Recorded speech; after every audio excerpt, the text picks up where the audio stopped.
god, just walk past you.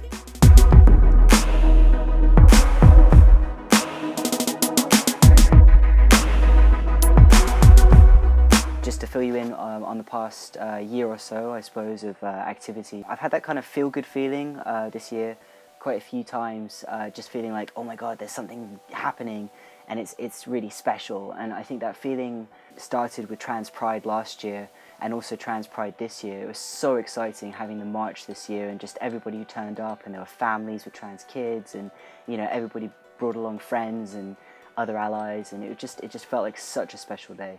I'm the co-chair for that, and I designed all the logos and the merchandise and the website, and put on the film night as well, where we showed a bunch of My Generation films. It felt really, really exciting to be part of that, and we made a couple films about Trans Pride, the one last year and the one this year we also documented, so yeah, check it out if you get a chance. And there was a Stonewall meeting this year as well. It's about 50 trans people. We all sat around, you know, it's kind of roundtable discussions about how we can move forwards with Stonewall.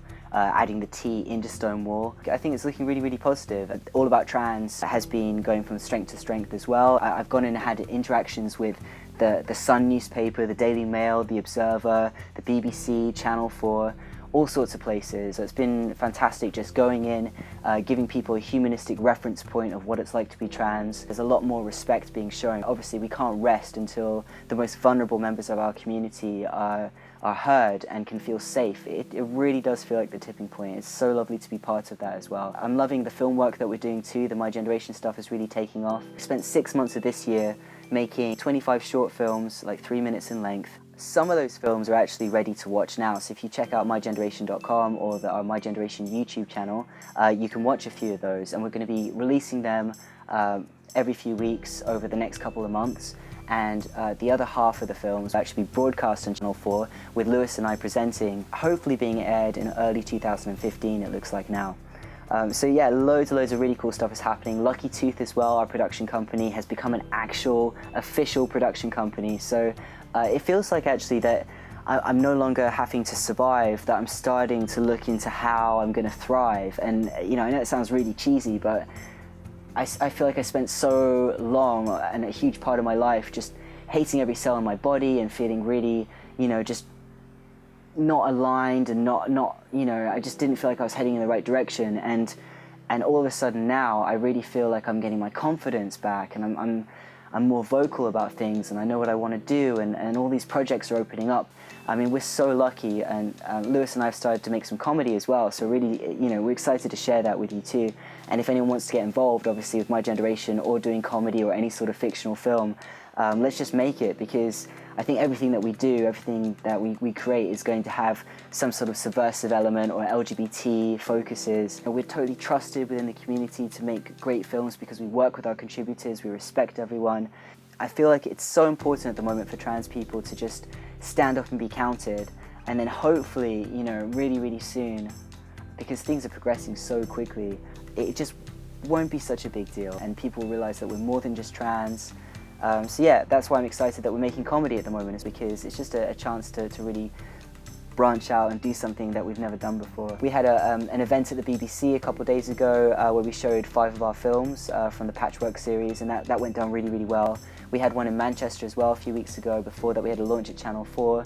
I mean, things are seriously taking off, and I feel like we're really ready for it, you know. I've been working so hard in the past 3 years that I think it's been a lesson for me to work out what I can give and when I need to retreat and just look after myself, because obviously with transition there's still stuff that crops up. I can't wait for what's going to happen in the future. I got this snazzy camera, and then I started making films about other people, and I just somehow stopped making films about myself. So I'm missing doing my screen printing. I'm not screen printing as much. I'm still teaching though, bit of graphic design here and there. Quite a few book projects I've been involved in the past year as well. In Brighton there seems to be a lot of focus and attention and funding put towards these projects. I helped to design a book very early in 2014 called Being Human, Human Being, and that involved photographs that contributors made themselves, stories that they had about their lives to share. So it was really great to put that book together. After that I got involved with a project called Queer in Brighton, which was really, really fantastic. Great people working on the project. Again, it was kind of a story archival project, and there was kind of a splinter of that which was a photography project, which I was also part of. And we called ourselves Not Going Shopping. And the reason we chose the title Not Going Shopping is because it was to do with an old phrase that people were saying in Brighton, you know, we're here, we're queer, and we're not going shopping. And it just seemed appropriate, and it was really fun to do that. And we started off creating these photo booth pictures and ended up pasting up huge pictures around town.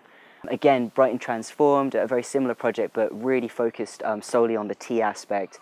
And there was a lot of crossover as well. There are a lot of people that were involved with are involved with the My Generation films, that are also involved with Brighton Transformed, and I got to design the book as well as contributing to it. So that felt really special, and it was a mammoth task as well. It was kind of a 160-page book, and I really enjoyed sinking my teeth into it as well. And I think the photographs are really striking and powerful, and the words I really enjoyed reading people's stories, and just I think the thing that I'm so impressed with is that with trans people, you know, all our stories are really different, and yet there's still this thread. You know, there's still something which I'm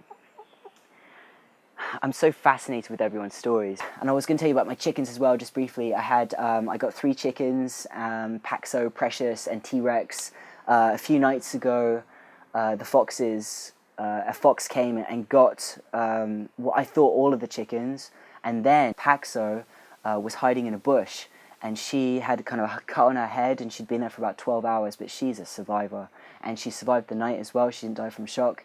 And yesterday we went out and got her a couple of new friends. They've all established the pecking order, and she's top chicken, so hopefully the foxes won't get these ones, and I'm going to try and do the best I can to try and protect my little friends.